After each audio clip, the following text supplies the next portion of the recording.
وصفة النهاردة خطيرة وسهلة قوي.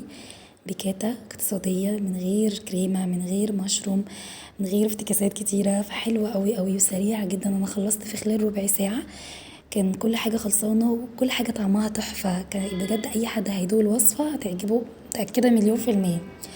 عملت جنب البيكاتا بقى رز ابيض بطريقة حلوة قوي هيعجبكم بجد، وبطاطس بيوري ماش بوتيتو كده طعمها برضو خطير. تعالوا بقى اقول لكم إيه التتبيله بتاعت الفريخ.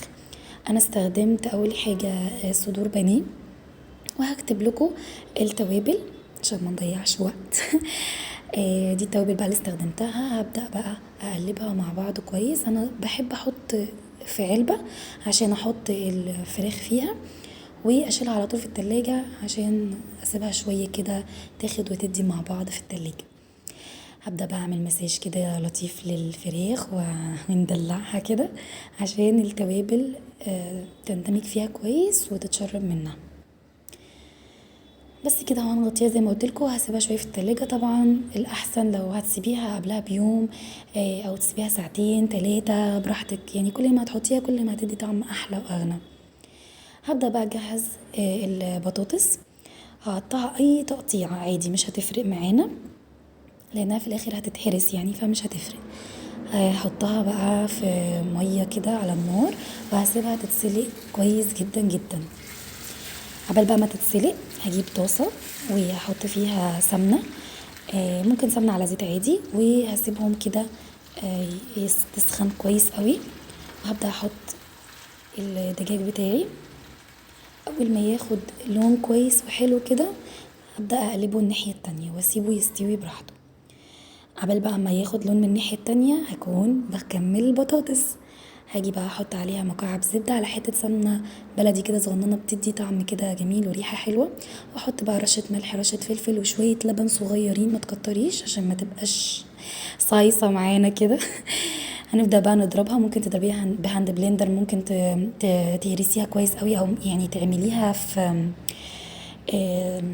ممكن تصفيها بمصفى هتطلع برضو بنفس النتيجة. كده البطاطس خلصت نركنها على جنب بقى. تالت حاجة بقى هنعملها هي الرز. انا عشان ما عنديش مرقة فعملت مرقة للرز. حطيت مكعب مرقة على مية مغلية على شوية فلفل اسود.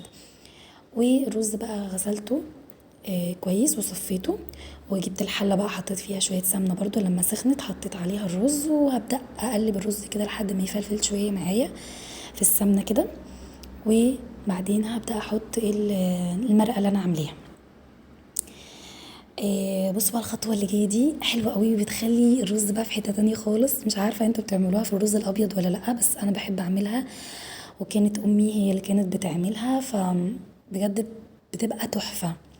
ايه هي بقى؟ ان احنا بنحط شويه لبن، بجد بتخلي الرز يعني شكله احلى وطعمه اغنى واجمل بكتير.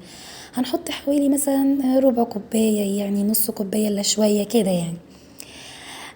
بس ونحط بقى رشة الملح، يعني لما تدوقي كده وتشوفي عايز ملح ولا لأ نحط رشة ملح بسيطة كده. وبس كده نسيب الرز بقى يستوي براحته كده، نوطي عليه لما يشرب ميته زي التسوية العادية ونسيبه يستوي. هنروح بقى للفراخ اللي سيبناها، هنطلعها بقى من الطاسة. وطبعا انا هحط دور كمان يعني يتعمل طبعا بنفس الطريقة، هسيبه ياخد صدمة ويتعمل من الناحية التانية وهكذا. عبال ما الدور التاني ما يخلص هكون جايبه كوبايه مي كوبايه لبن سوري، عليها نص معلقه من الدقيق، ونقلبه كويس قوي.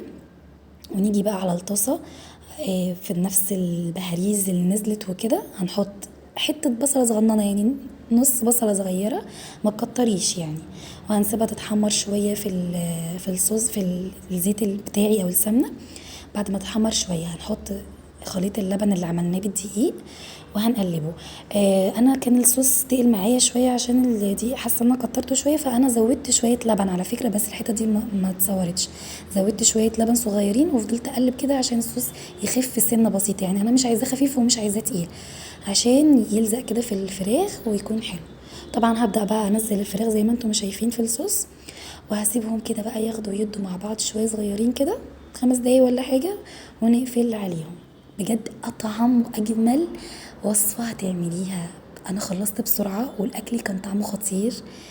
البطاطس تحفة مع الرز كده بقى، تاخدي كده معلقة بالبطاطس بالرز بشوية الصوص مثلا على حتة فرخة كده، ياه تحفة.